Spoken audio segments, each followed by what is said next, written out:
아, 오랜만에 오셨네. 아, 오랜만에 뵙습니다. 반갑네요, 또 이렇게. 예. 아니, 자주 오세요. 나 이 삼총사가 제일 좋아. 약간 뭐라 그러죠? 지식인들에 대해서 좀 이렇게 어렵게 생각했는데 이 셋은 참 만만해. 약간 형제 같고 그래서 아, 너무 좋아. 좋아요. 우리 열차 소행성 충돌 위험으로 안전거리 확보를 위해 임시 정거장에 잠시 정차하겠습니다.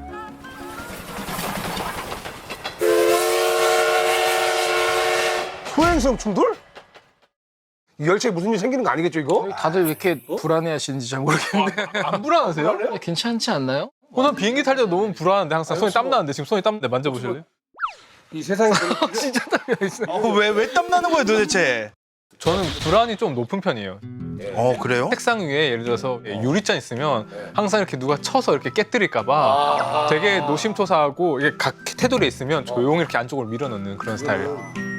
그거는 약 드셔야 돼. 이게 저도 뭐 상담받은 적이 있긴 있거든요. 아, 진짜 너무 힘드니까. 저 같은 경우는 이제 직장인은 아니잖아요. 프리랜서들은 반대로 쉴 때 불안해요. 아, 그렇겠다, 쉴 진짜. 때. 명절 때도 남들은 이제 직장인분들 같은 경우는 다시 이제 일로 돌아가면 또 스트레스 받을까봐 불안하고 이러는데 우리는 너무 오래 쉬면 불안한 거야. 이런 게 좀 달라요. 근데 이제 공통적으로 뭐 느끼는 그 불안감은 다들 누구나 있잖아요. 인간은 생각해보면 왜 우리 인간들은 불안한 건지, 왜 불안한 건지. 이것만 없으면 행복할 것 같은데. 그러니까 왜 불안한 건지를 조금 이해하려면 어디가 불안한 건지를 생각해보면 결국은 답이 나올 것 같은데요. 손이 불안하거나 발이 불안한 게 아니라 불안함이라고 하는 걸 느끼는 데가 결국 우리 뇌잖아요. 뇌에서 도대체 이 불안이라고 하는 걸 어떻게 만들어내는지를 우리가 조금 이해한다면 그러면 그 불안과 우리가 맞설 수 있지 않을까. 혹시 오늘 초파리 얘기합니까? 당연히 해야 될 텐데요. 꼬마 선충 얘기할 겁니까? 당연히 해야 될 텐데요. 알겠습니다. 그래도 예. 결국 불안이라고 하는 것은 우리 인간들이 느끼는 아주 독특한 감정 중에 하나이기 때문에 뇌 전문가를 제가 또 오늘 초대를 드렸습니다. 초빙 근데 조금 늦으시는 것 같은데? 저기 이제 슬랩 보이네요. 커 보이시는데?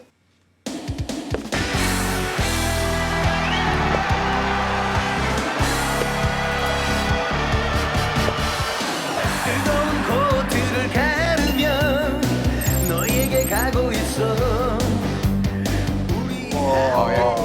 저 죄송한데 다음 칸으로 가십니다. 예, 저는 김민우 교수라고 하고요.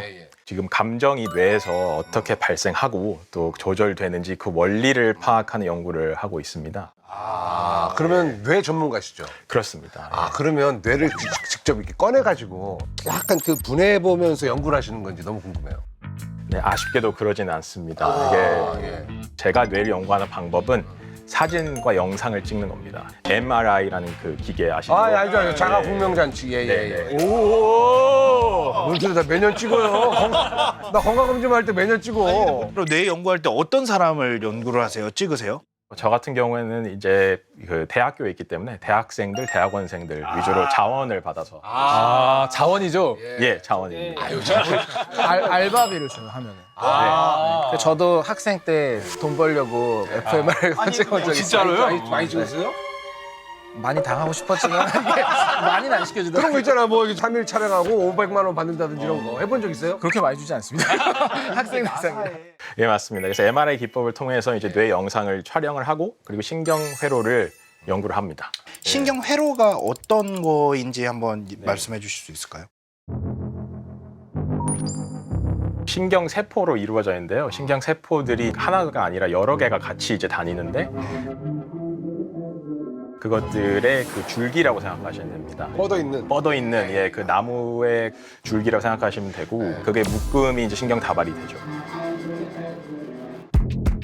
불안이라고 우리가 느끼는 그 감정에 대해서도 우리 뇌 속에 신경회로가 있는 거예요? 불안이 뇌에 있습니까? 불안이 이제 뇌에 있을 수밖에 없다고 생각합니다. 뇌과학자로서. 불안이 뇌에서 있다. 일단 불안이 뭔지를 생각을 해봐야 되거든요. 이런 고민이 필요하죠. 불안이 뭘까요? 뭔지 모를 것에 대한 두려움? 두려움. 좋은 얘기다. 두려움. 예. 약간 그런 느낌? 우리 화학 쪽에서는요. 그것도 불안이긴 해. 원래 화학에서 연구를 할 때는 안정한 것과 불안정한 것을 기준으로 모든 연구를 하긴 해요. 그러다 보니까 모든 걸 정량을 하려고 노력하는데 제가 보기에 화학에서 정량하지 못하는 그런 심리적인 거는 영혼 말고는 없을 거라 생각해요. 그래서 불안이라는 것도 보통 공포나 불안 여러 감정이 복합적이지만 그런 감정이 나오기 위해서는 분명 화학 물질이 우리 몸에서 분비가 되고 인식하거든요. 호르몬 같은 거. 신경 전달 물질이나 호르몬 같은 거를 저희는 이제 구조라든지 컨트롤을 많이 하기 때문에 그걸로 이해한다면 결국에 감정의 유발도 단순한 물질이 남긴 부산물이다. 임팩트가 있어요. 확 오네요. 과학적으로 가고 있어요. 화학적으로 하고 있어요. 자, 그럼 이 생물 쪽은요? 오케이 다 받아들이고 시작이 안 좋은데? 그러니까 화학 물질이라고 하는 것이 우리 뇌의 어떤 불안한 상태를 만드는 거 관련돼 있을 것 같은데 언제 그 화학 물질이 나오느냐 이게 결국은 불안과 관련된 중요한 포인트 같거든요. 보통 때는 미래의 어떤 스트레스와 관련된 나의 불편한 상태. 키워드가 나왔어요. 미래에 발생할 수 있는 잠재적인 위협에 대한 불확실성, 이거에 대한 정서적, 인지적, 행동적 변화라고 보시면 되거든요. 잠깐만. 근데 그러면 교수님, 꼭 미래만 얘기할 게 아니라 과거, 어떤 안 좋은 기억이 있어. 맞아. 그게 가끔씩 나를 괴롭혀. 그것도 불안 아니에요? 예, 근데 좁은 의미에서 이제 그거를 받아들이자면은 이제 과거에 있었던 그 일이 또 생기지 않을까 앞으로 이제 이런 불확실함, 이런 그런 거지. 과거에 내가 저질렀던 나쁜 잘못이 들키지 않을까. 발목 잡지 않을까 나의 과거가. 그러니까 그런 거지. 나는 근데 잘못한 건 없어요. 예. 잘못했으면 여기까지 못 왔죠. 그럼 뇌 사진을 찍으면은 여기에 불안이 있다? 하고 좀 나오는 거예요? 뭐예요? 마치 스위치를 꺼버리면 불안도 사라지는 그런 뇌 영역이 있느냐? 그렇지 않습니다. 예, 더 복잡하고요. 단 이제 불안과 굉장히 밀접한 관련이 있는 영역들은 밝혀져 있습니다. 어떤 거죠? 그 중에 대표적인 게 편도체라는 뇌 영역인데 알아요? 들어봤죠. 알고 있어요. 편도체는 몰라요. 편도선은 알아요. 편도체는 모릅니다. 어디 있냐면은 저희의 관자놀이를 갖다 대시면 여기, 여기에 뇌 안에 이제 깊숙한 곳에 있습니다.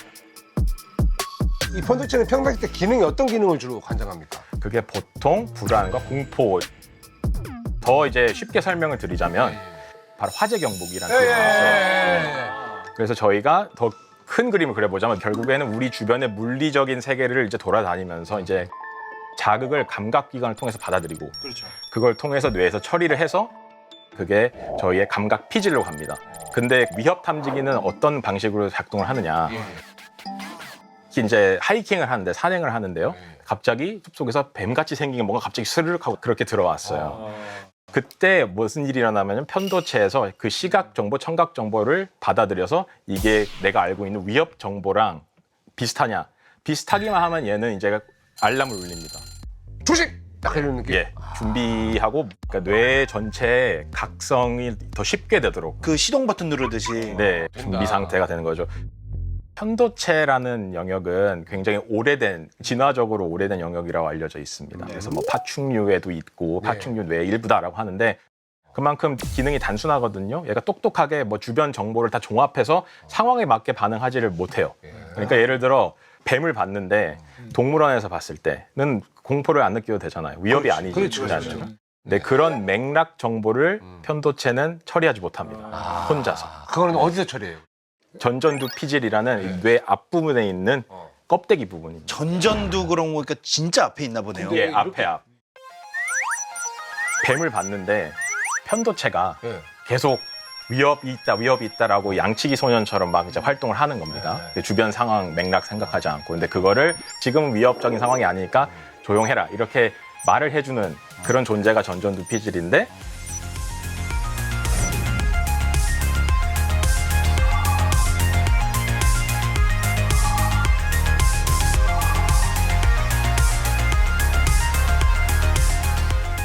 그 역할이 만약에 잘 수행이 안 된다. 예를 들어 그 신경 통로, 신경 다발이 약해졌다. 그 통로가 손상돼서 신경 신호가 잘 전달이 안 된다. 이러면 편도체가 더 고삐 풀린 망아지처럼 더 활성화가 많이 되면서 무슨 일이 일어날지 모르니까 대기하라. 상상해 보시면 그 상태가 얼마나 피곤한 상태일지 아실 거예요. 왜냐하면 계속 각성돼 있어야 되고 주변 살펴봐야 되고 불안한 생각을 빨리 떨쳐라 이런 얘기를 많이 하는 게 계속 그게 켜져 있으면은 진짜로 너무 힘들 것 같다는 그런 생각이 좀 듭니다. 진짜 피곤해요. 우리는 그 불안을 뭐 감정이라든가 어떤 기분이라고 생각을 하잖아요. 근데 이게 뇌에서 만들어지고 통로가 있는 거면 이걸 정확히 뭐라고 봐야 되는 겁니까? 이게 형태가 있는 건지 아니면 이게 약간 호르몬 같은 건지. 저는 분자로 봐요, 우선은. 그러니까 결국 물질로 보고요. 왜냐면은 만약 예를 들어서 우리가 불안이란 감정이 있다면 이거에 대처하는 결과가 긍정적으로 보면 두 개라고 봅니다. 하나는 안정을 갖는 거고 두 번째는 진정되는 건데 진정. 저희 쪽은 진정에 초점을 맞추죠. 안정은 해소되는 거지만 저희는 이거를 가라앉히는 거니까 그런 물질이 필요하고 예를 들어서 불안 같은 증세가 당연히 하나의 물질만으로 모두 설명이 되는 건 아니지만 가장 관련이 돼 있고 많이 보는 게 코르티솔이라는 물질을 많이 보고 있어요. 코르티솔.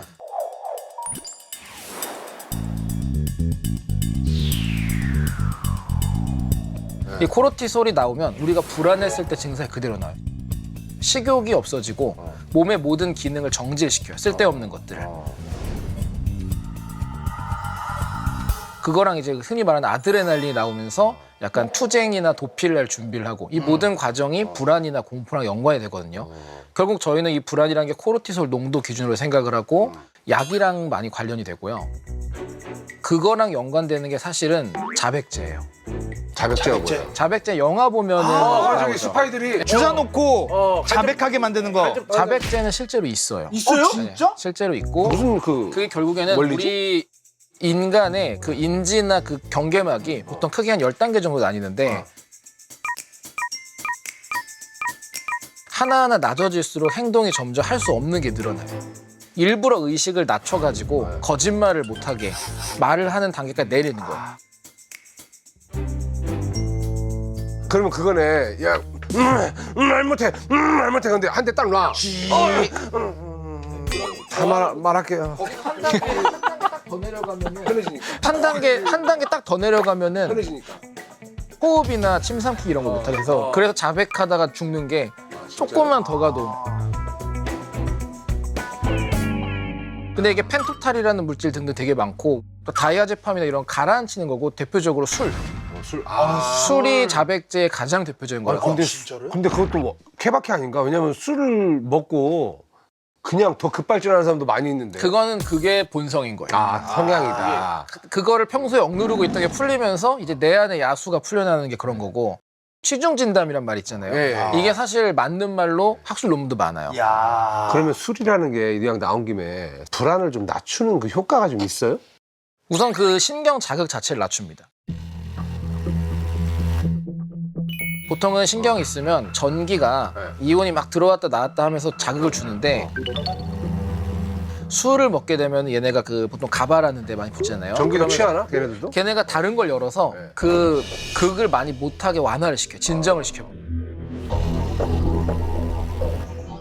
걔네도 이제 약간 예스 하면서 이제 좀 늘어지는 거지. 다 같이 정확히 그렇게 다 같이 릴렉스네요. 네네네. 술이 진정제면서 그러니까 그 많은 항불안제들이 불안 증상을 낮춰주는 게 가바를 촉진시키는 거거든요. 근데 가바가 정확하게 뭐죠? 예, 그게 그러니까 암마 가미니뷰틱 산이라는 건데 그래서 그 GABA라고 씁니다. GAB 가봐. 이제 그게 이제 항불안제에서 가장 많이 사용되는 신경 전달 물질이고요. 그 우리 뇌에서 가장 많이 사용되는 그 화학 물질입니다. 거짓말이라는 게 사실은 굉장히 인지적 에너지를 많이 사용하거든요. 변전투피질이 많이 일을 해야 돼요. 왜냐하면 사실을 다 맞춰야 되고 내가 하나 잘못 실수로 말하면 다 들통나니까. 똑똑한 사람이 거짓말을 잘하거든. 거짓말 다이어트도 할 수 있겠네. 에너지 소모를 늘려서. 예, 근데 이제 술을 마시면은 전전두피질의 활성화가 이제 약해지면서 이제 그런 실수. 다 취하는 거지. 그래서 이제 맨정신에 못할 얘기를 술 마시고 저기 술 한잔 하면서 좀 우리 얘기 좀 할까? 이러면서 이제 얘기하고 자네는 오늘까지만 일하게. 이런 것도. 회사 사정이 이러니 좀 이해 좀 해주게. 맨정신에 얘기하면은 내가 이 회사를 위해서 얼마나.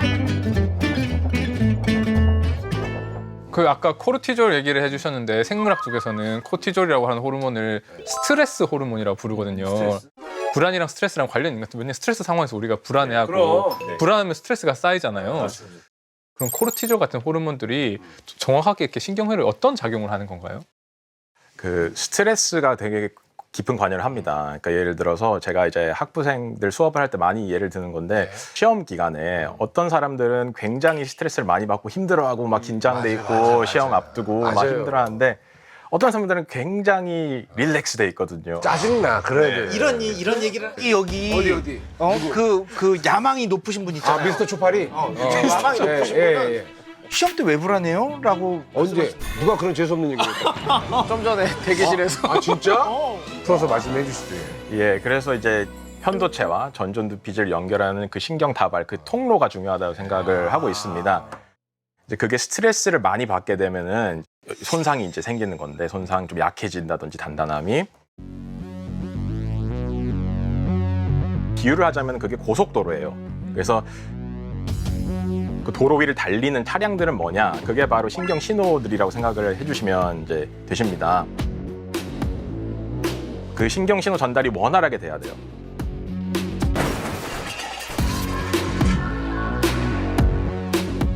특히 이제 이런 스트레스 상황일 때, 그 외상이 될 수 있는 그런 스트레스를 극심한 스트레스 유도할 수 있는 상황일 때 그 신경 회로를 작동해서 편도체가 막 난리가 날려는 그런 상태를 전전두피질이 괜찮다.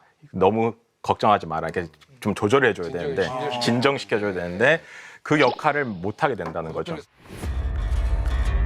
고속도로가 예를 들어 관리가 잘 안 됐어요. 그래서 움푹 패이기도 하고 싱크홀 생기고 혈관 같은 거네요, 혈관. 혈관도 그렇잖아요. 네. 청소가 잘 돼야지. 만약에 혈관 막혀버리면 뭐 큰일 나는 것처럼. 그런 걸 복구하는 약이 있어요. 코르티솔을 고장난 신경 다발이나 이런 통로를 복구하는 약이 있는데 갖고 와요. 그게 가져갈 수가 없는 게 엑스터시나 코카인 같은 거. 아이, 안 돼요. 아니 이게 의료용으로 씁니다. 신경 가소성 회복이라 그래서 그쪽 신경 장애가 있거나 약간 문제가 된 분들을 그거 복구시키는 걸로 허가받아 가지고 처방을 해요. 의료용. 네, 맞아요.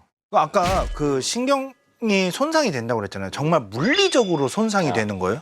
점점 얇아진다든지 끊어진다든지 동맥경화 이런 것처럼 그렇죠, 그렇죠. 눈에 보이는 뭔가 있냐는 얘기죠. 예. 대체로 이제 눈에 보이지는 않지만 좀 미세하게 점점 약해지는 그 지표들이 있거든요. 계산을 해볼 수가 숫자들이요, 있습니다. 예. 예. 보면은 이제 불안이 높아질수록 그 연결성이 낮아진다, 단단함이 좀 줄어든다 이렇게 해석을 할 수 있는데 최근에 저희가 한 연구가 하나 더 있는데 그렇다면 진짜 물리적인 그 모양이 바뀌는지를 이제 봤습니다. 그랬더니 어떤 결과가 나왔냐면은 바뀌어요? 그 고속도로 비유가 맞는 것 같은데 맞아요. 왜냐하면은 불안이 낮은 사람들은 모두 비슷하게 생긴 도로를 가지고 있는 거예요. 그러니까 깨끗한 도로예요. 선상이 안 되고 아주 깔끔한. 근데 불안이 높은 사람들의 신경 회로를 보면은 흠이 가 있고 예를 들어 차선이 하나 막 없어져 있고 막 이런 식으로 그 모양이 바뀌어 있는 게 보이는데 그 모양이 재밌는 게 불안한 사람 제각각입니다. 아, 제각각이다. 안나 카레니나라고 아시나? 아, 나카레나에 들어봤습니다. 읽어보셨나요 혹시? 제목까지만 봤어요. 강렬하잖아요, 감정선들이. 예. 많은 분들이 첫 문장은 다 아십니다. 뭡니까?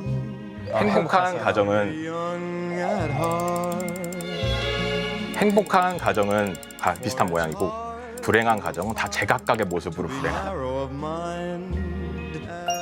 거거든요. 사연 있는 집들은 그렇죠. 다 제각각이죠. 사연이 제각각이듯이. 네. 평범하게 행복하게 사는 사람도 다 비슷하고. 아, 명문장이네요. 예, 예. 근데 신경 회로가 바로 그 안나 카레니나 원리를 좀 따라가고 있지 않나 이런 실제로 모습으로. 그렇게 불러요? 그렇게 부릅니다. 그런 수리 모델 AK 모델이라고 제가 아 학교에서 진짜? 이거 이쪽으로 AK. 되게 로맨틱하네. 그러면 손상을 일으키는 주요 원인들을 좀 알고 있나요? 그거는 이제 굉장히 다양한 이유일 수 있습니다. 제가 일단 그림을 좀 보여드려야 될까요? 예. 이게 저희가 좀 봐야 될 것 같습니다. 예. 이 열차가 조금 구식 열차라 타블릿이 조금 느려요. 쉐어를 아, 예. 아, 예. 왜 보여드리겠습니다. 예, 예, 보이시죠? 확실히 시험 볼 때 안 떠는 사람이라 리드를 잘하네. 근데 왜 불안 지수가 높다는 거지? 완벽주의자. 보여드리는 보입니다. 것들이 이제 뇌를 정면에서 본 모습 각각 이제 사람들 집단인데요. 그래요. 왼쪽 뇌는 불안이 좀 낮은 사람들 집단이고 평온한 사람들. 오른쪽에 있는 사람들은 불안을 많이 느끼는. 빨간색이 좀 더 짙긴 한데요. 네, 바로 그겁니다. 붉은색에 해당되는 영역들이 뭘 표시하냐면은 예. 그쪽에 해당되는 그 도로가 서로 제각각 모양으로 생겨 있다. 다르다 지금. 불규칙적이다. 불규칙적으로 약해져 있다. 좀 달라져 있다. 이게 왜 그러냐면은 여러 가지 이유가 있습니다. 이제 흔히 생각할 수 있는 게 유전 타고나는 거냐, 이게 물려받은 거냐, 유전자를. DNA. 네, DNA를 물려받은 건지, 아니면은 환경적인 후천적인 요소에 의한 건지, 이제 크게 보면 그렇게 되는데. 뭘까요? 나는 뭐라고 생각해? 나는 약간 유전보다는 이거는 후천적인 것 같아. 저도. 왜냐면 그래요. 예전에 나도 진짜 예전에 나 같은 경우는 뭐 불안 이런 거 없어요. 그냥 파이팅만 있었지. 근데 사람들이 그만큼 많은 기대를 나한테 하게 되니까 잘해야 돼. 무조건 잘해야 돼. 하다 보니까 오히려 그 불안이 좀 더 올 때도 있잖아요. 후천적인 것 같아. 나는 후천적인 거. 근데 이제 그게 그러면 이제 정답이 있느냐, 유전이 뭐 몇 %고 명확하지가 않습니다. 그래요? 네. 뭐 그 부분에 대해서는 제가 유전학자라서 좀 조사를 했거든요. 그러니까 왜냐면 우리가 DNA를 읽을 수 있는 기술이 발달해가지고 수십만 명, 수백만 명의 DNA 정보를 가지고 있고 그리고 사람들마다 똑같은 환경, 갑자기 이제 성공해가지고 혹시 지금 불안을 느낄 수 있는 상황이지만 연예인들 중에서도 태평하신 분들 있으시잖아요. 태평한 분들이 보통 일이 없어요. 네, 일 많은 사람들은 항상 불안해요. 불안을 느끼는 정도가 개인별로 다른데 사람들의 DNA 정보랑 얼마나 불안을 잘 느끼는지 특히 불안 장애를 걸리는 사람들끼리 공유한 유전자가 있나? 조사를 해봤더니 이때요? 불안 장애 종류마다 다른데 제가 봤을 때 한 20%에서 40% 정도는 유전적인 영향. 이미 우리 인간 집단 내에 불안한 정도와 연관이 되어 있는 유전자 돌연변이들이 있는데요. 그거를 엄마한테만 받을 뿐만 아니라 아빠한테도 양쪽에서 받기 때문에 엄마 아빠는 태평한데 우연히 불안하게 만든 게 한 쌍이 되면서 더 불안해질 수도 있고요. 같은 종류의 불안을 부모님이나 아버님 이렇게 갖는다는 거는 사실 성장 환경에서 이거는 불안한 거다라는 걸 보고 자란 후천적인 것도 저는 있다고 생각해요. 역시 이데아 킬러. 불안감이 좀 더 역치가 낮을 수는 있겠지만 그 같은 유형의 불안을 갖게 될 수도 있다고 보고 진짜 우리 가족 중에 좀 힘들어하는 그 뭐 부모님이 있으면 나까지도 괜히 미안하고 걱정되고 이게 나한테까지 오니까 충분히 그런 것도 영향을 받을 수 있다. 맞습니다. 굉장히 크리티컬한, 너무 이렇게 예리한 질문이시고요. 이것 때문에 사실은 유전자 환경 상호작용이라고 해서 영어로 G by E라고 하는데요. 그래서 뭐가 유전된 건지 유전자 자체에 의한 효과인지 유전자와 환경이 상호작용하는 거에 의한 효과인지 할머니 유전자뿐만 아니라 할머니 양육 스타일 같은 것 그런 것들에 의한 효과인지 구분하기 좀 어려운 부분이 약간 있습니다. 복잡한 문제긴 합니다. 어쨌건 후천적인 부분들도 분명히 어느 정도의 소량의 퍼센테이지는 상당히 상당히 후천적인 것이 더 크다. 후천적인 것이 이게 더 크다. 상당이라고 본 이유가 우리가 실험을 하면은 결국에는 의약품이라는 건 동물 실험을 하게 돼요. 그렇죠. 쥐를 대상으로 보통 많이 하는데 그럼 이 질병의 종류에 따라서 뭐 암이 유발된 쥐라든지 뭐 심지어 자폐증이나 정신병 있는 쥐도 있거든요. 근데 이게 앵사이어티 마우스 모델이라 해갖고 그 불안 장애가 있는 쥐를 만드는 방법이 있어요. 아예. 근데 만드는 방법이 다 후천적이에요. 보면은 예를 들어서 후각을 맡으니까 그 후각 신호하는 곳을 제거한다거나 아니면은 예상하지 못했던 타이밍에 계속 통증을 주거나 뭐 가둬놔가지고 무기력하게 느끼고 이런 식으로 되게 누가 봐도 얘 문제 생기겠는데 불안하겠는데 하는 식으로 만들어섰어요. 뭐 불안 행동일지 진짜 불안감을 느끼는지는 모르겠지만 저희는 이제 물질 기준으로 본다면 그런 감정을 느끼거나 불안 행동을 할 때는 분명 코르티솔이나 다른 물질이 분비가 될 거라는 거죠. 그러면 이게 뇌에서 신경회로도 타고 나는 겁니까? 어쨌건 우리가 뭐 고치긴 고쳐야 될 거 아니에요. 막 문제가 있으면 바꿀 수는 없습니까? 굉장히 중요한 질문이신데 그래서 이거는 바꿀 수 없는 거냐, 내 탓이 아니라 뇌 탓이냐 이렇게 물어보시더라고요. 그러니까 네. 불안장애라던가 여러 가지 이제 공황이나 있으신 분들도 이게 내 탓으로 생각하시는 분들 많을 거 아니에요. 그런데 이제 그걸 보면은 이게 절대로 타고났으니까 어쩔 수 없다 이런 영역은 아니라고 그렇죠. 보셔야 됩니다. 신경회로의 특성도 얼마든지 바꿔갈 수 있는 그런 영역의 속성을 가지고 있고요. 그래서 저희도 약물 치료를 하면은 또는 인지행동 치료를 하면은 좋아지는데 거기서 끝나는 게 아니라 뇌에서 그런 변화도 같이 감지가 되는지 확인할 수 있는지 이런 연구들도 지금 계획 중입니다. 계획 중이고 아직 데이터는 못 받았죠. 아직 없습니다. 아직은 저는요. 예. 근데 좀 장기적인 연구가 필요한. 그렇습니다. 사실 저는 이런 게 의약품 얘기를 하지만 전 약간 그 수련 만능주의자예요. 수련? 그래갖고 우리가 뭐 1만 번의 정권 지르기 이런 거 얘기하는 것처럼 이게 뇌도 왜냐면 제가 이걸 믿는 이유는 그 도파민 중독 얘기도 있는 게 그게 우리가 익숙해지면은 이 수용체 개수가 바뀌면서 더 민감해지기도 하고 둔감해지기도 하잖아요. 역사적으로도 하나 이야기가 있는데 미트라다테스 6세라고 그 폰토스의 국왕이 있었어요. 5세 아버지가 독살당해서 돌아가시니까 어릴 때부터 수련을 했어요. 우리가 그 무협지에서 보는 나 안 죽어야 된다. 네, 독을 조금씩 먹어도- 종류별로 먹은 거예요. 계속 평생을. 실제로 그래서 내성이 생겨갖고 예, 예. 나중에 전쟁에 져서 처형을 당하는데 독약을 먹었는데 안 죽어서 독살로는 안 된다. 그래서 칼로 죽었어요. 아이씨, 어떻게 죽긴 죽었네. 전쟁에 져서 잡혔으니까. 근데 저는 그런 경우들 봤을 때 네. 불안하다가 안 느끼려고 노력을 하고 마인드 컨트롤 하다 보면 우리 몸의 수용체 같은 거나 신경도 그거에 맞춰서 바뀔 수가 있다고 봐서 수련을. 의학적인 과학적인 치료도 중요하지만 그건 맞긴 하지. 네, 인간의 그 정신력은 대단하기 때문에 수련이 필요하다. 그 스트레스 받고 힘든 분들은 그 달리기를 많이 한다고 하시더라고요. 이 달리기를 하면은 좀 도움이 좀 많이 된다라는 그런 얘기도 하는데 그러면 예를 들어서 불안을 아예 안 느끼는 사람도 있습니까? 그게 약간 사이코패스라든지. 그게 흥미로운 질문이신데 사이코패스 같은 경우에는 공감 능력 관련이 더 있거든요. 감정. 상대방이 이러면 고통스러워할 거를 다 알아요. 너 느껴라, 난 안 느끼지. 야, 네. 그런 느낌. 와. 네, 그러니까 이제 그런 행동들을 할 수 있는 거고 이제 불안 관련해서는 이제 불안을 완전히 제거할 수 있느냐 아까 뒤에 그 편도체를 드러내면은 없어진다 이런 것들인데 인간의 경우에도 사실은 그런 케이스가 있습니다. 그래서 학계에서 굉장히 유명한 분인데 누구예요? 페이션트 SM이라고 그 미국에 있는 어떤 이제 나이 지긋하신 이제 여성분이신데 특수한 그 질환에 걸리셔가지고 편도체만 사라졌어요. 사라졌다고요? 거기 칼슘이 쌓이는 그런 특수 질환에 걸려서 대박이다. 그 부분만 없어진 상태입니다. 그런 사람이 또 있었네요. 예, 언제적 사람이에요? 살아 계십니다. 아직. 진짜 과학에 큰 네. 도움을 주셨네요. 그분이. 그래서 편도체가 하는 역할이 진짜로 대체 뭐냐? 인과관계를 좀 저희가 짐작해 볼 수 있거든요. 이제 불안이 아예 사라지느냐 이건 아닌 것 같은데 일단 어떤 부분에서 이제 이상이 생기냐면요. 공포를 본인이 못 느낀다고 하고 확실하게 나타나는 효과는 얼굴 표정이 있지 않습니까? 우리들이 감정을 표현하는 얼굴 표정들. 그래서 기쁨, 뭐 슬픔, 역겨움 다 있죠. 다 있는데 공포 얼굴만은 눈도 못 마주치고 아예 처리를 못 합니다. 근데 이상하잖아요. 편도체가 어떻게 알고 이거를 공포 얼굴 표정만 회피하라고 신호를 보내는지. 뭐가 위험이 와도 알아야 피하는 거잖아요. 큰 발견이야. 그러면 일상생활에 지장이 있지 않나요? 왜냐면 우리가 그래서 불을 두려워하지 않으면 화상을 잘 입고 네. 통증, 고통을 느끼는 능력 그대로 있기 때문에 그거는 괜찮습니다.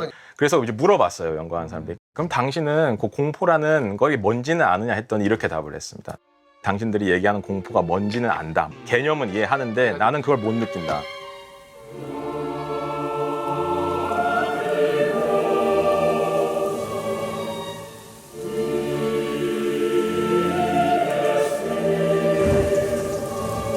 한 번은 이제 집에 가는데 그 어두운 골목을 걸어가게 됐는데 강도를 만났어요. 강도가 칼을 들고 위협을 한 거죠. 돈 다 내놔라.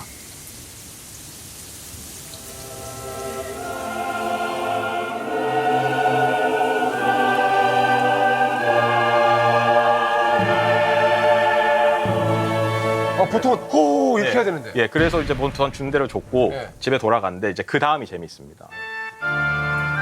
그 다음 날 집에 다시 가는데 보통 사람들 같은 경우에는 그 골목으로 안 가겠죠. 그때 기억이기 때문에. 근데 이분은 아랑곳하지 않고 어두운 밤에 혼자서 그 골목을 다시 갔다는 거예요. 그게 루틴이니까. 네. 예. 그러니까 그런 신체적인 반응이 없다는 거고 그렇다면 아예 삭제가 된 거냐? 그 과학자들이 정말 열심히 연구를 하다가 하나를 찾아냈어요. 유일하게 공포와 비슷한 반응을 보였던 상황이 방 안에 앉혀놓고 방 안에 이산화탄소 포화도를 점점 높였어요. 산소가 부족해지고 이산화탄소 많이 그러면 숨이 이제 헐떡거리게 되고 잘 안 쉬어지는. 힘들죠. 그 상황이 되니까 비로소 이제 공포와 비슷한 반응들을 보였다고 해요. 그런 기록이 있습니다. 근데 그게 100% 공포는 또 아닌 거죠. 네, 신체적인. 신체적인 어떤 위협이라든가 반응. 반응이 이제 화학적인 반응이 네. 나타난 거죠. 그러면 그거는 편도체가 아니라 연수, 교 같은 데 다른 부분들이 그렇다고 작용할 수도 해석이 됩니다. 아니, 그러니까 아까 뭐 말씀드렸다시피 이제 불안이 사실 이제 어떻게 보면 이제 우리 삶의 어떤 빌런일 줄 알았는데 어떻게 보면 불안을 좀 어느 정도는 알고 있어야 우리가 또 실생활에서 다른 피해를 뭐 받지 않는다라는 거를 또 이제 불안이라는 감정이 굉장히 중요하다고 보는 게 제가 예전에 감정이라는 게 아까 말한 것처럼 불안이나 공포가 화학 물질이라면 말하기 어려운 다른 감정도 화학 물질인가 해서 찾아본 게 몇 개 있어요. 정의감이라든지 뭐 이런 것들. 결국에는 그걸 해석하는 사람들이 있었고요, 분명히. 예를 들어 정의감은 만족감이랑 연결이 돼요. 그리고 그거랑 연관된 공포예요. 공포가 처음에는 엄청 막 불안하고 무섭고 하다만 딱 해소되는 순간 공포 영화나 이런 거에 중독되는 사람처럼 도파민이 그때 확 나와요. 그리고 불안도 마찬가지로 이게 넘어가서 해소되는 순간에 사람이 안정감이나 만족감을 크게 느낀다면 이게 없다면은 되게 밋밋하게 살 수밖에 없을 거예요. 끝없이 행복할 수밖에 없으니까. 저희 그 열차 가끔씩 오시잖아요. 네네. 네, 룩스라이크 하프 고정이잖아요. 아까 다음 주에 우리 작가들이 연락을 할까 안 할까 좀 불안하지 않아요? 아, 괜찮습니다. 그런 건 크게 불안하진 않고요. 오히려 예상치 못한 뭐 금리 인상이나 이런 게 좀 무섭죠. 근데 이제 그 SM 환자분을 한 번만 더 말씀, 이제 편도체가 없는 분이잖아요. 근데 이분이 특이한 반응을 하나 보였는데 어떤 반응? 낯선 사람을 보면은 퍼스널 스페이스라고 하는 개인 거리 한 1m 정도 두고 대화를 하고 그럼. 그게 적절한 이제 무언의 그 규칙적 같이 이제 이루어지는데 해야죠. 그렇게 안 하고 코앞에까지 다가가고 미국식 인사인 허그를 굉장히 자주 하고 너무 용기인데요, 그거. 네, 그러니까 사회적으로 되게 친절한 사람인데 생존 가능성이나 이런 걸 생각해 봤을 때 낯선 사람을 모두 다 신뢰를 하게 되면은 분명 본인한테 손해가 오는 상황이 발생할 그럴 수 거거든요. 있죠. 사기도 당할 수도 있고 그 판단을 우리가 즉각적으로 빨리 하게끔 하는 그런 기제가 있다라는 이론들이 있습니다. 그러니까 왜냐하면 우리는 사회적인 동물이기 때문에 내가 이 사람을 돈을 맡길 수 있는 신뢰도가 있는 사람이냐, 처음 본 사람인데 아니면 내 아이를 맡길 수 있는 신뢰가 있는 사람, 여러 가지 신뢰할 수 있는 사람. 그게 없으면 사회생활 못해요. 그러면 아예 그런 경계가 형성이 안 되나요? 그런 경기가 거의 형성이 안 됐다고 기록이 돼 있어요. 저는 예를 들면 애리조나에 예전에 그 미국에 있는 그 생태학 연구소에서 인턴을 한 적이 있었는데요. 그때 애리조나 하면 방울뱀 스네이크. 다이아몬드백스. 다이아몬드백스가 방울뱀이거든요. 애리조나 카우보이. 다이아몬드백스. 다이아몬드백스. 그거를 제가 한 4번 정도 마주쳤어요. 근데 정말 방울뱀이 소리가 착 하는 소리가 나요. 그러고 나서부터는 계속 불안했어요, 다니면서. 어디에서 방울뱀이 나오지 않을까. 그럼 산 같은 데 다닐 때도 조심하다가 착 소리가 들리면 일단은 정지하고 살펴보고 없다는 거 확인하고 이렇게 가고 했었거든요. 방울뱀을 그렇게 만났는데도 무서워하지 않고 불안해하지 않고 계속 다녔던 조상님들은 아마 돌아가셨겠죠. 예를 들어서 이제 보거 독이 있다라는 거를 누군가는 먹고 죽었기 때문에 아는 거 아니에요. 그렇죠. 예, 예. 그런 것처럼 그런 것처럼 제가 봤을 때 우리는 모두 다 불안의 덕을 본 사람이다. 왜냐하면 불안해하는 사람을 조상으로 뒀기 때문에 불안이 없는 사람들은 독을 먹었던, 뱀에게 물렸던, 호랑이에게 물려갔던 다 죽었을 거고. 좋은 얘기예요. 네. 그래서 우리는 어떻게 보면은 어떻게 생명도 길게 이렇게 보장이 되는 거고.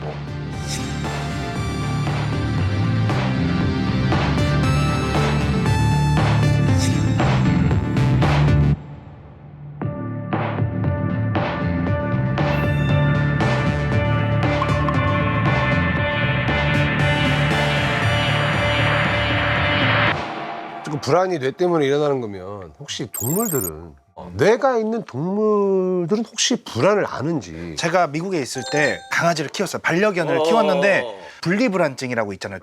그 불안한 현상을 보여요. 낑낑대고 그 창문 앞을 계속 돌고 그래서 그거를 불안이 당연히 있지 않을까요? 저는 이미 아까 그 쥐에게 불안 증상을 만드는 봤기 연구가 때문에. 있는 걸 알기 때문에 당연히 있다. 곤충은 지금 초파리 전문가시잖아요. 초파리 뇌에도 편도체가 있습니까? 초파리 뇌는 편도체라고 불릴 수 있는 구조는 없고 왜냐하면 워낙 초파리의 뇌랑 우리가 가지고 있는 뇌는 독립적으로 이제 진화를 했다고 생각을 하고 있고요. 하지만 초파리들도 이제 우리가 말하자면 일종의 불안 행동 같은 것들을 보이는 그런 연구들이 있습니다. 그리고 또 편애하면 안 되기 때문에 예쁜 꼬마 선충 얘기를 좀 하자면 걔는 없는데 지능이? 예쁜 꼬마 선충은 굉장히 단순한 신경계를 가지고 있지만 얘네들을 밥이 있는 조건을 주면요 굉장히 편안해 보이는 행동 패턴을 보여요.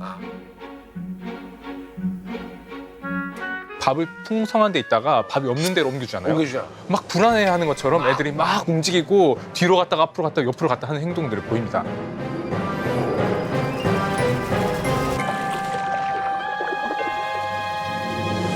왜냐하면 밥이 없는 조건 자체가 스트레스고 어떻게 보면 일종의 생존에 대한 위협이 되는데 그런 반응을 보이는 걸 보고 불안해하나 혹은 겁에 질려 있나? 라고 얘기를 하는 게 쉽지가 않은 것 같아요. 불안이라는 상태가 분명히 있고 근데 이제 불안을 주관적으로 느끼냐는 또 다른 얘기인 것 같거든요. 그래서 되게 중요한 포인트인데 진짜로?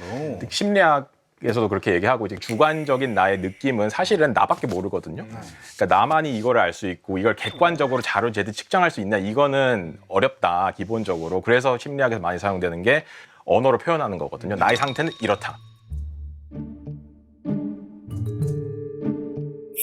나의 불안 점수는 지금 몇 점이다 이 정도에서 얘기하는데 동물한테는 안타깝게도 그런 소통이 안 되잖아요. 몇 점이라고 내가 어떤 상태고 아니 근데 강아지 같은 거 되게 훈련 잘 받은 데는 내가 딱 해놓고 0점부터 10점까지 해놓고 이렇게 삑삑 누르는 거 하잖아. 그리고 강아지랑 소통하는 분 계신데 그 미국에 하이디.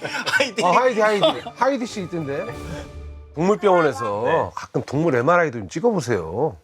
네, 동물 그래서- MRI도 찍습니다. 찍는데 안 저는 나와요? 안- 편도체 이런 게 안 나와요? 편도체도 있고 다 있는데. 측정이 돼요. 예. 있으면 얘네들도 분명히 불안을 느낄 텐데. 그 아까 말했듯이 코르티솔이 나온다고 그랬잖아요. 스트레스를 받으면 불안을 일으키는 그게 꼭 코르티솔이 아니더라도 동물 같은 경우에 그런 뭔가 호르몬이 나온다는 거는 똑같은 감정을 느낄 수 있다는 가정을 할 수 있지는 않아요? 가정까지는 할 수 있으되 실제 그러느냐는 또 다른 얘기에서 입증이 가능하느냐. 약간 좀 철학적인 범위로 가는 건. 동물 연구 분야에서 이제 굉장히 이제 이름이 그 유명하신 이제 조세프 루드라는 NYU 대학교 교수님 계시는데 그분이 공포 조건 형성, 공포 학습이라는 말을 써가지고 이제 쥐를 예를 들어 종소리를 들려주고 전기 충격을 주고 그걸 반복하면은 종소리만 들어도 쥐가 좀 불안하는 반응 보이거든요. 딱 얼어붙는. 그래서 그걸 영어로 fear conditioning이라고 했는데 이제 그거를 이제 본인이 평생 그 일을 하다가 후회한다고 이름을 바꿔야겠다고 이제 성명을 했어요.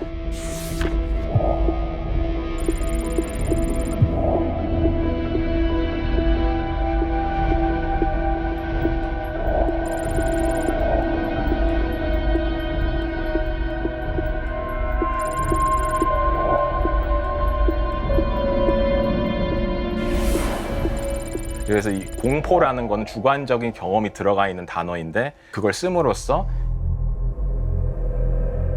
좀 놓치는 부분들이 있었다. 그래서 이름을 바꿔서 공포가 아니라 위협에 대한 반응, 예.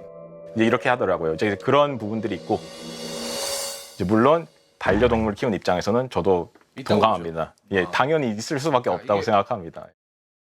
우리가 어떻게 보면 불안이라고 하는 것을 과학적으로 탐구하는 것 자체가 인간의 감정에서 불안을 정의한 다음에 이거를 다른 생물로 확장할 때 어려움이 있는 것 같거든요.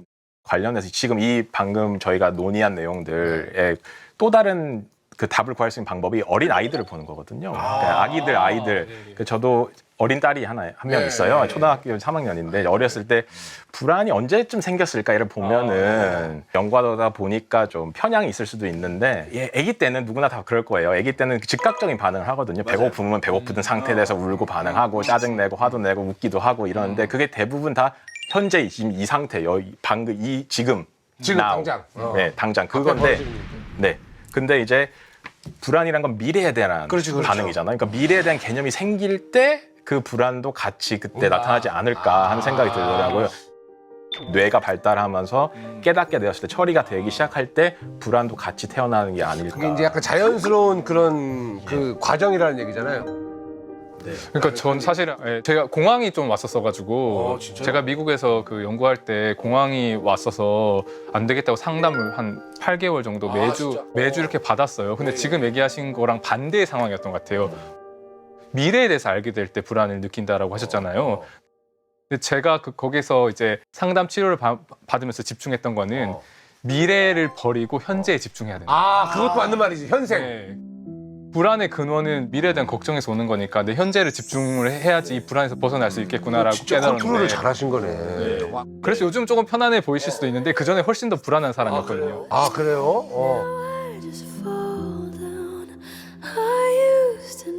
교수님한테 하나 부탁드릴게. 이 감정도 연구를 좀 해줬으면 좋겠어요. 만족. 만족이 안 되면 끊임없이 뭔가를 원하게 되고 그러다 보면 불안이 와요. 맞아요. 저는 현생을 열심히 사는 게 정말로 중요하다는 거를 이제 40대 중반부터 좀 깨닫기 시작했어요. 그러니까 이게 어떤 화학적인 관점에서 보면 막 어쩔 때는 불안하기도 하고 겁에 질리기도 하고 어쩔 때 너무 기쁘기도 하고 어쩔 때 너무 좌절스럽거나 우울하기도 하는데 그 과학적으로 생각해서 그게 다 내 이 머리통 속에 있는 뇌에서 일어나는 화학 반응이라 생각하면 좀 이렇게 해방되는 그런 기분이 좀 있는 것 같아요.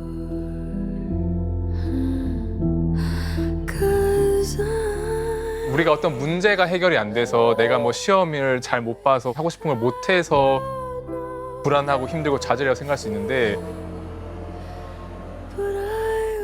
어떻게 보면 내 뇌 속에 있는 화학 반응 조금 바꿔주면 그런 걸로부터 해방이 될 수 있으니까 이런 감정적인 문제를 조금 더 쉽게 부딪혀 볼 수 있게끔 하는 효과가 저는 있는 것 같아요. 괜찮은 것 같아요. 왜냐면 너무 내 탓을 안 해도 되니까, 그죠? 약간 막 조정하고 싶다 이런 거죠. 또 뒤에 검은 연기 또 나고 있어요. 또. 조정이나 아니면 픽스냐? 왜냐하면 제가 제일 관심 많았던 게 사랑이라는 감정이에요. 왜냐하면 의외인데요? 역사적으로도 그 우리가 한번 해본 적이 없어서? 사랑이라는 게 우리가 역사적으로 어떤 감정을 조절할 수 있는 약을 만든다 치면 마녀가 됐건 연금술사 됐건 조정하고 싶은 감정은 사랑이 유일했어요. 사랑이네. 공포를 일으키고 우울하게 하고 이런 약은 연구되지 않는데 예를 들어 마녀 삼각하 우리가 이 가마솥에 버섯 넣고 막 두꺼비 넣고 막 넣잖아요. 얘네들에 있는 성분들을 화학적으로 다 따져보면 결국 걔네들이 다 향정신성 물질이에요. 진짜요? 그럼 환각이네. 환각이 결국에 우리가 그렇게라도 사랑이라는 감정을 알고 싶은 걸 수도 있고 또 사랑이라는 거를 화학적으로 이해하려는 시도가 많아요. 누가 왜 콩깍지가 씌워지고 정이 생기고 왜 나중에 헤어지고 술 마시면 잔이라고 문자를 보내느냐. 이 모든 거를 다 어떤 분자가 많이 나오고 거기 다 뇌로 생각하죠. 복측피계 영역이나 다 이런 쪽에서 나오고 저는 이제 그래서 사랑이란 감정이 만약에 완벽히 명확히 정의가 되면 그게 진짜 사랑이 없는 거나 믿을 수 없는 미래가 되는 게 아닐까. 완벽히 설명이 되니까. 그래서 과학적인 거와 함께 낭만까지 또. 그래서 감정이란 거는 어느 정도는 약간의 미지의 영역으로 남아있는 게 우리 인간에게는 더 좋은 게 아닐까라는. 미지형으로 좀 남아라. 너무 우리가 다 알진 말자. 연구는 열심히 하시라는 말이지만 연구를 열심히 하시라는 말이지만 이거를 잘 쓰는 사람이 과학을 잘하는 사람이 되는 인공지능아 내년에 잘 될 주식 3개만 찍어다오. 이해하지 못했어요. 사람이 하는 거에 비해서 너무나 비효율적이에요. 비효율적이요? 한 가지를 가르쳐주고서 그 다음에 다른 걸 가르쳐주면 앞에 걸 완벽하게 까먹어버려요. 진짜요? 뇌는 이걸 잘하는데 인공지능은 왜 못해? 그럼 우리 뇌는 그걸 어떻게 하지? 인공지능에 대해서 알면 알수록 결국에 질문은 자연지능에 대한 질문이 많아진다라고. 뇌를 갖고 뇌를 연구한다? 저는 그게 되게 매력적이었어요. 뇌를 이해한다는 건 결국 인간을 이해하는 거고 그게 정말 어려운 문제인데 우린 그걸 하고 있는 거구나. 뇌과학과 인공지능을 연구하시면서 최종적으로 어떤 결론에 도달하셨는지. 결국은 이거 제대로 과학이죠.